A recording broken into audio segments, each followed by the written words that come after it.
This podcast is brought to you by the IIEA, sharing ideas, shaping policy. Good afternoon, and you're welcome. My name is Alex White. I'm Director General here at the IIEA. The war in Gaza continues seemingly without end. We're seeing nightly reports for many months of dreadful human suffering and really despair. Since the horrific events of the 7th of October, it's almost like as if shock has given way to a real sense of hopelessness across the world.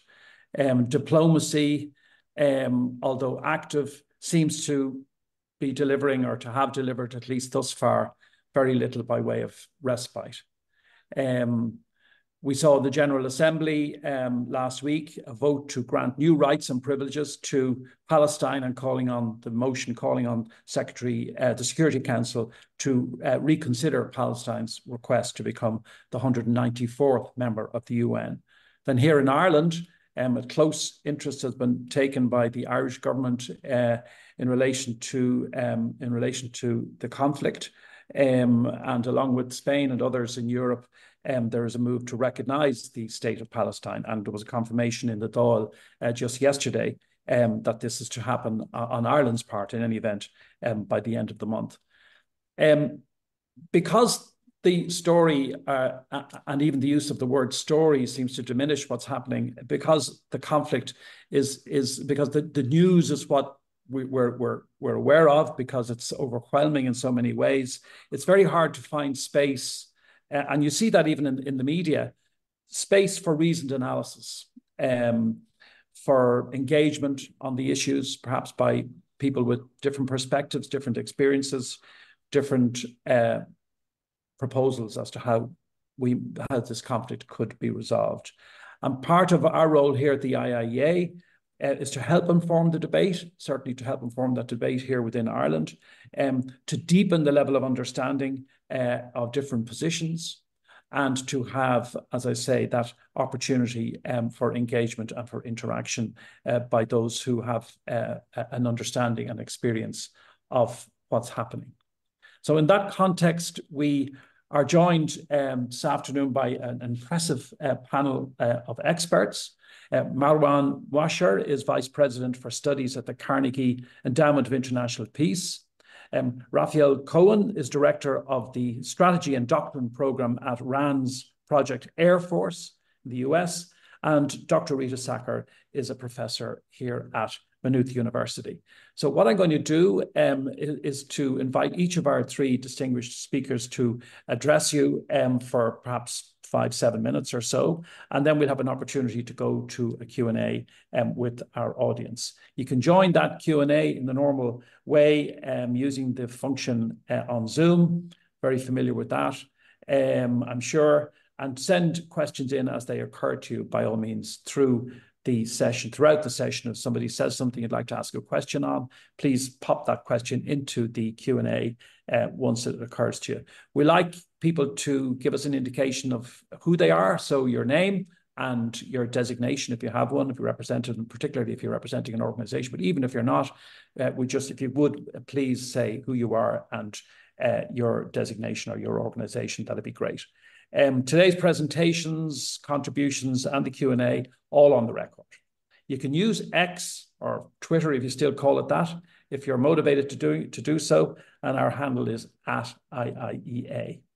So I'm now going to formally introduce our first speaker. Marwan Muasher is Vice President for Studies at Carnegie, where he oversees research in Washington and Beirut on the Middle East. Muasher served as Jordan's foreign minister from 2002 until 2004, and Deputy Prime Minister from 2004 until 2005. In 1995, Muasher opened Jordan's first embassy in Israel.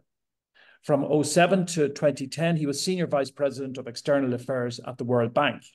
He's the author of The Arab Center, The Promise of Moderation, published by Yale in 2008, and The Second Arab Awakening and the Battle for Pluralism, also published by Yale in 2014. So we're delighted to have you this afternoon, and the floor is yours. Thank you so much, Alex. I'm going to keep my opening remarks short so we can respond to questions from the audience. Yesterday, the Israeli Prime Minister, Mr. Netanyahu, said in an interview with CNBC that a two-state solution is a reward for terrorism. You can imagine the difficulty we're going to all have if we are seeking a political solution to the conflict with such positions. I am rather pessimistic about the day after Gaza in terms of arriving at a political solution. Crises in the Middle East before have led to political breakthroughs. The October 73 war led to peace between Egypt and Israel. The first Gulf War led to the Madrid peace process. I'm afraid that this time the stars are not aligned. The US administration is preoccupied with US presidential elections, and it's very, very doubtful that President Biden is going to do anything serious on the peace process before the elections. And after the elections, who knows if he is still going to be in power.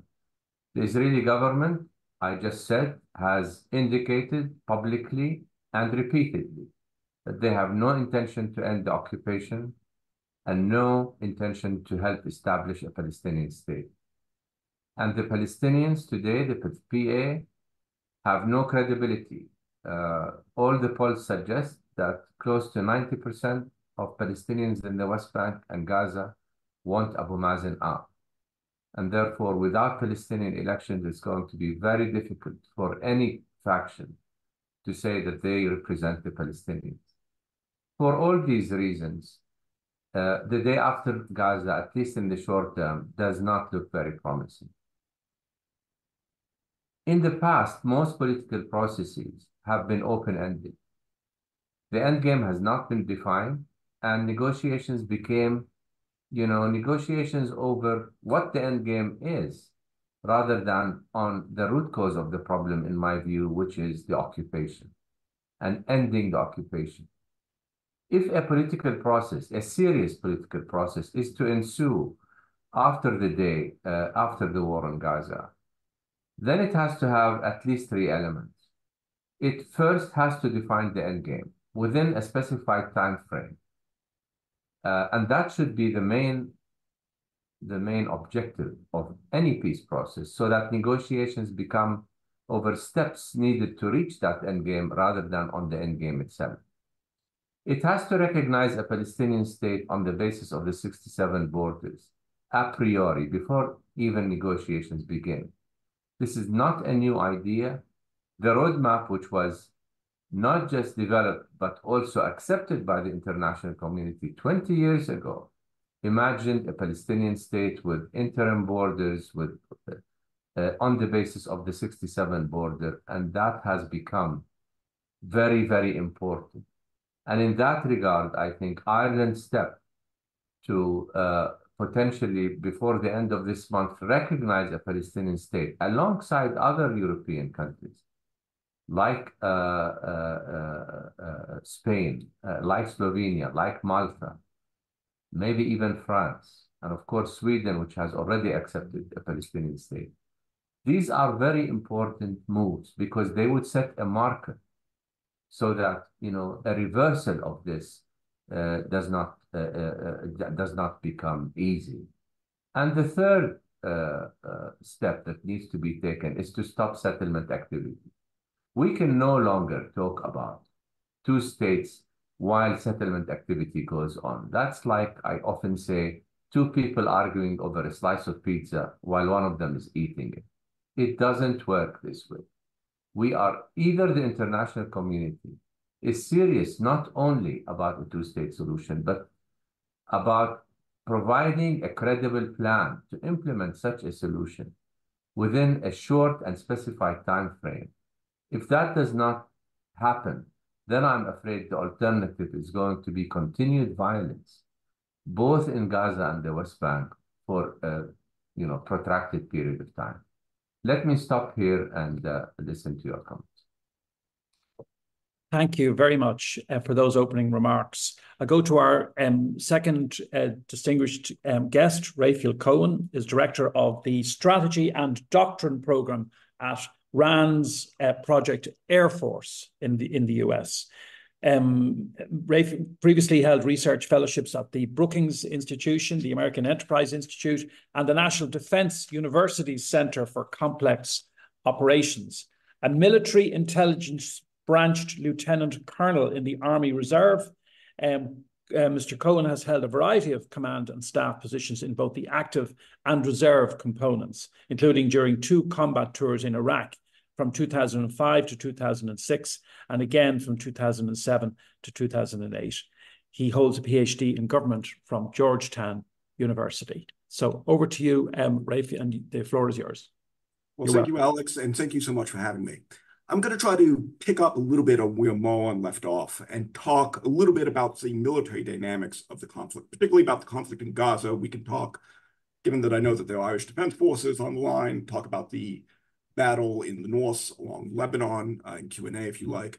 But I think it's really important to unpack those military dynamics of the war itself, if only because while we see the level of destruction, the tens of thousands of people who've been killed, you have to understand the logic of the war, if only because that's going to influence the ability or inability to get to a political settlement that Marwan mentioned. And I'd like to make sort of 3 big points here. For that, I think, help us understand why the war is played out this way, and then what we can expect going forward and how we as the international community can ideally influence it. The first point I'd like to make is that when you think about Israel's war playing out, it's Operation Swords of Iron, as it's called, it's better understood as sort of a response to shocks and a deliberate operation. This is a war that Israel never intended to fight. And the reason being is that when you go back to October 6th, Israel's strategic assumptions was that Hamas was deterred, thanks to the multiple different smaller Gaza wars, 2008, 2009, the 2011 campaign in 2014, most recently in 2021. They believed that Hamas was contained. Israel had invested a lot in a border wall around Gaza, hailed as the most complex wall ever, at least in the Israeli press.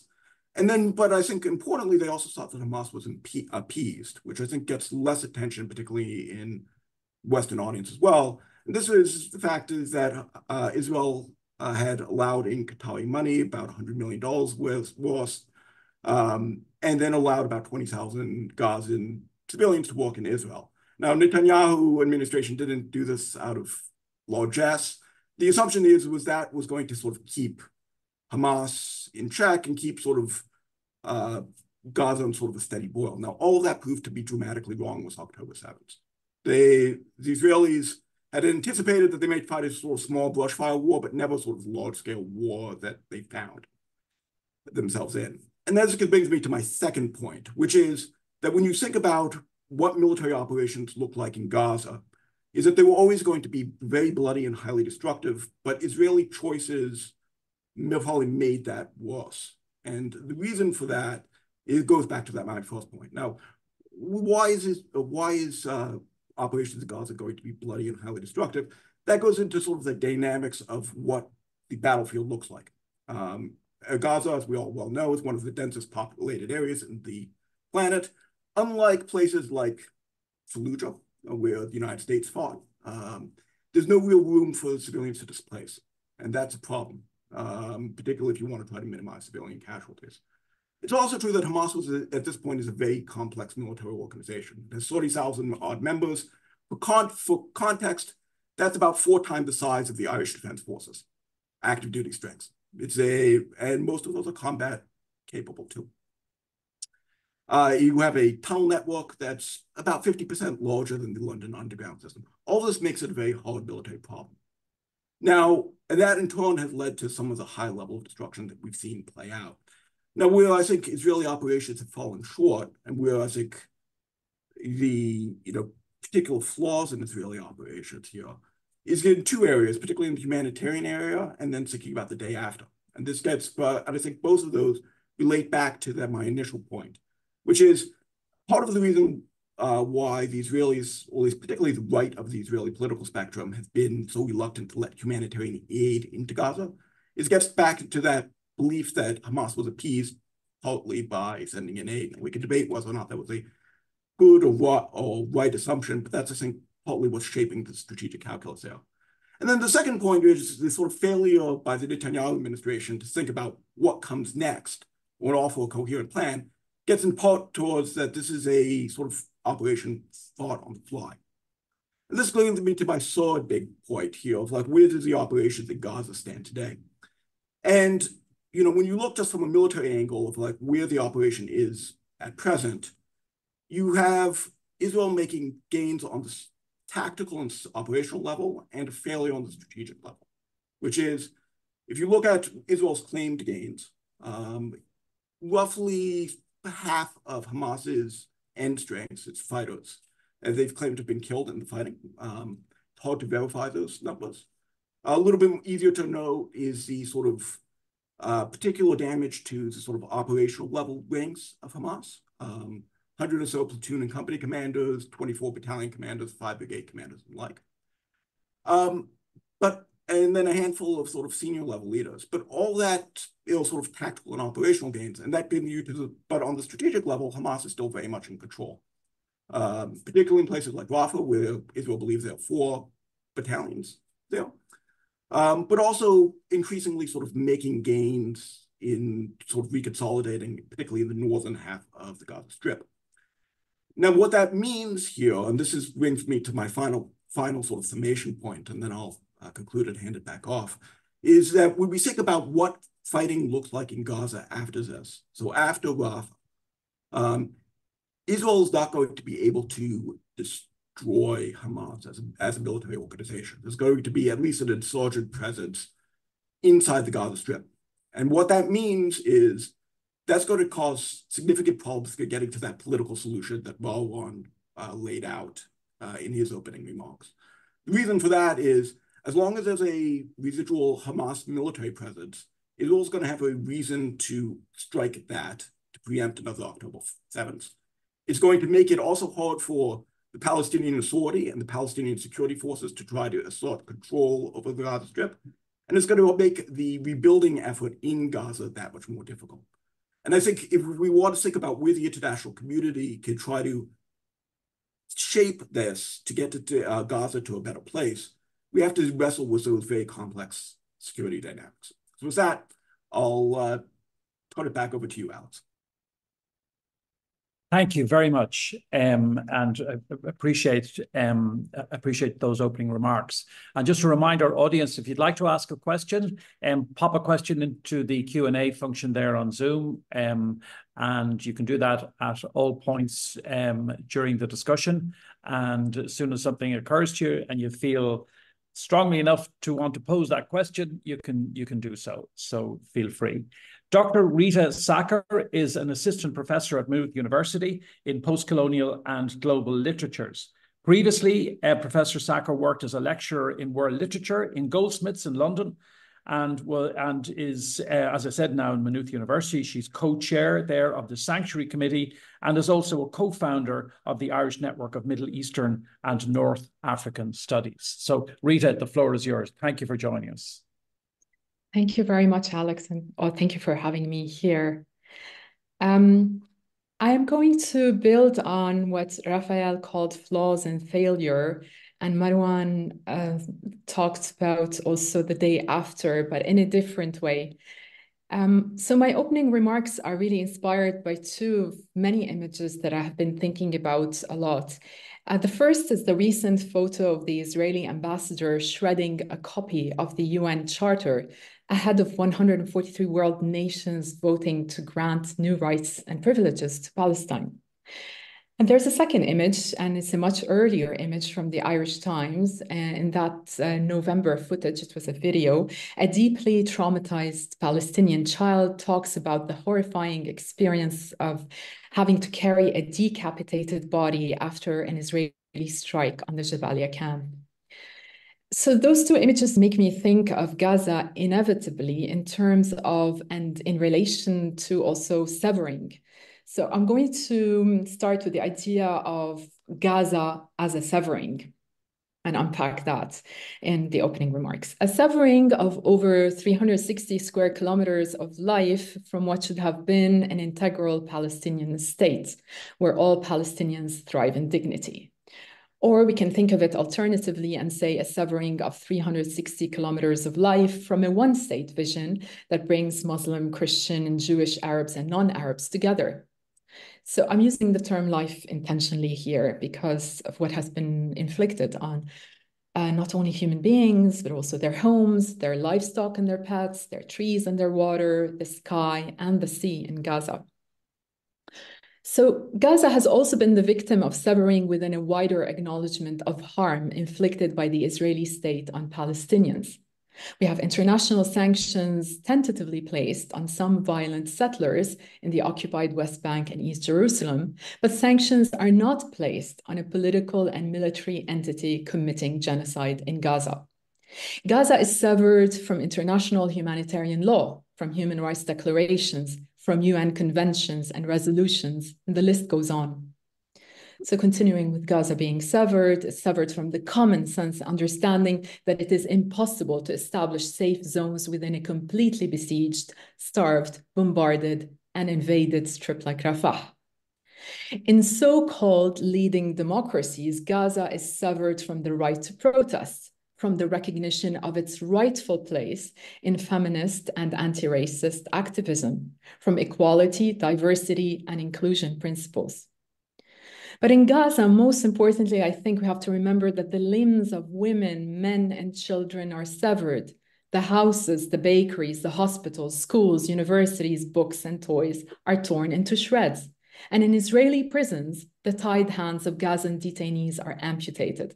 So if this continues, Gaza and Gazans are severed from any viable future of dignified life, any day after.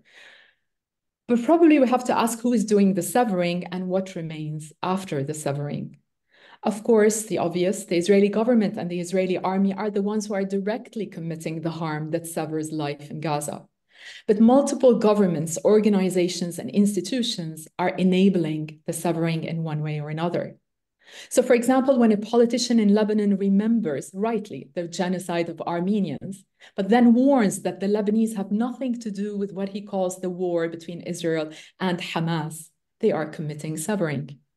When a cultural organization that supposedly fights against disinformation refers to loss of Palestinian lives, but the killing of Israelis, they are committing severing in language.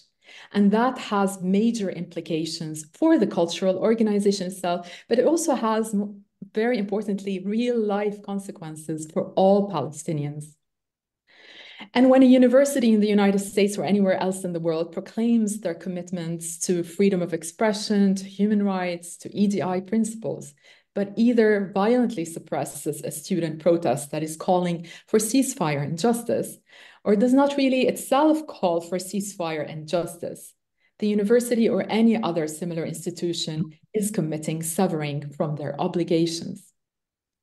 And when world powers turn a blind eye to war crimes perpetrated through AI-powered weapons systems with names like Gospel, like Lavender, like Where is Daddy, that annihilate entire families, these powers are committing severing not only from ethical commitments with respect to the future of AI, but I think more importantly here, they are committing severing from every lesson learned across humanity's long history of violence.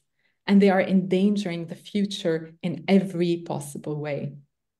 So finally, I'm asking what remains after all this severing and how to reconnect those severed parts.